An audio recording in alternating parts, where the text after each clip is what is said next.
sais comment ça se passe, la médecine en Chine, non? 4 fois par an, toute la famille va voir le médecin. Le type les soigne, c'est-à-dire qu'il cherche chez les gens en bonne santé les points faibles qui pourraient devenir des maladies plus tard. Il leur fait des points d'acupuncture, il leur donne des plantes, des corrections de régime, il rééquilibre la machine, on le paye et on s'en va. Pour eux, c'est ça la médecine.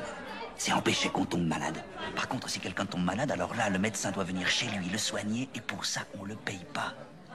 Parce que ça, c'est pas de la médecine. Ils disent que soigner la maladie quand elle est là, c'est comme si on se mettait à fabriquer des armes après avoir déclaré la guerre. Ou à creuser un puits quand on a soif. Ça marche pas, fallait y penser avant.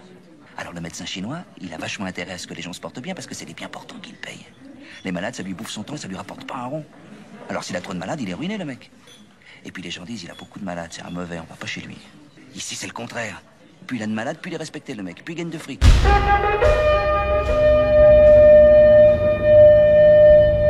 Il est venu le temps.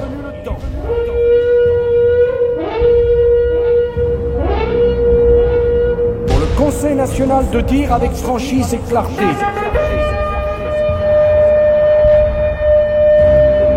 Qui sommes-nous? Et personne, je dis bien, personne ne pourra s'y opposer. Qui sommes-nous?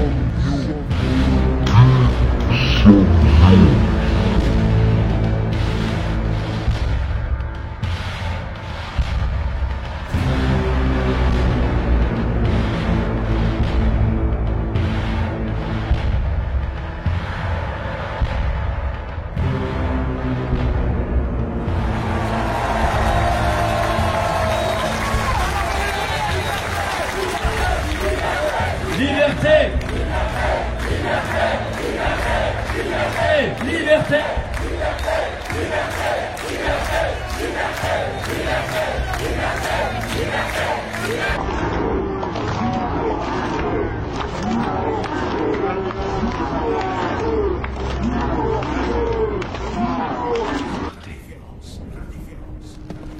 C'est l'opportunité de se réaliser soi-même sans être lié aux contraintes de l'ordre traditionnel. Nous tirons notre force de nos passions. Nous sommes guidés par nos désirs. Même la haine peut devenir un précieux allié pour lutter contre un ennemi. Pourtant, on nous demande de nous détourner de toutes ces choses. Des sentiments et des émotions qui font de nous tous des êtres humains.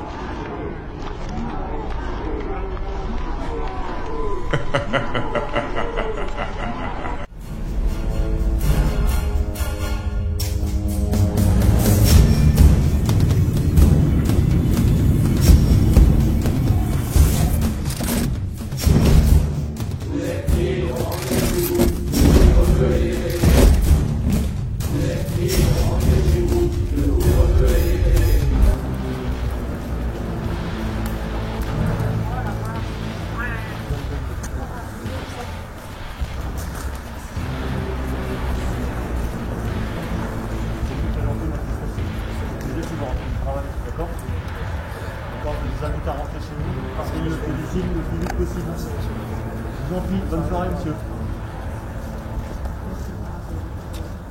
Ce soir, le couvre-feu est mis en place à partir de 18h. Ce sont 2400 policiers qui sont mobilisés sur l'ensemble de l'agglomération parisienne pour s'assurer de la bonne mise en œuvre de ces mesures de couvre-feu et du respect par la population. Et donc il y a des contrôles qui sont opérés sur la voie publique, mais également sur les axes routiers, ainsi que dans les moyens de transport, les gares, les aéroports. Pousse-toi s'il te plaît, je dois aller à la messe. Veuillez rester chez vous. Ceci est pour votre sécurité. Pour votre sécurité. Pour votre sécurité. La France, monsieur, vous tuez la France. Et les commerçants, vous tuez. Et vous tuez aussi tous les artisans qui sont en train de mourir. Voilà ce que vous faites.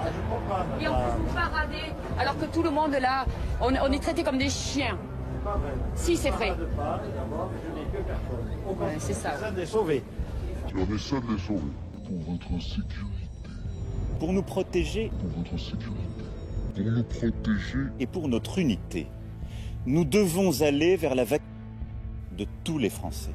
Car c'est le seul chemin vers le retour à la vie normale.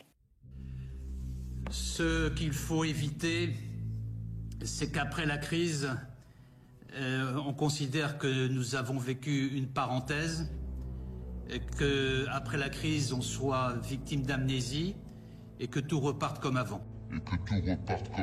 Ça, ce n'est pas possible. Car c'est le seul chemin. Et que tout reparte comme avant.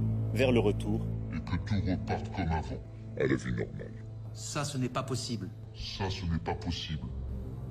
En fait, on compare souvent la grave crise de la guerre 39-45, et puis maintenant la nouvelle crise, cette fois pandémique, que nous vivons.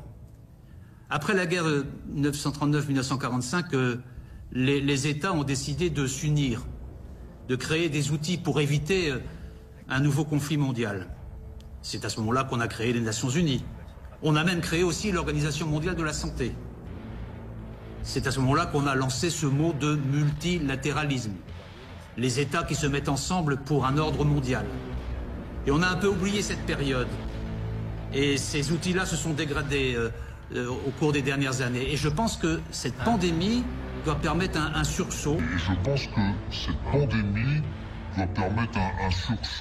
Doit permettre de revisiter, de refonder la relation que les États ont entre eux face à de nouveaux dangers, de nouvelles menaces. Pour votre sécurité. De nouveaux enjeux, de nouveaux défis, que sont ce qu'on appelle les biens publics mondiaux, au cœur desquels il y a la santé et le climat. Et si la communauté internationale, comme l'on dit, ne prend pas en considération cette nouvelle donne, alors oui, elle aura raté cette période et on n'aura pas tiré les leçons de cette pandémie.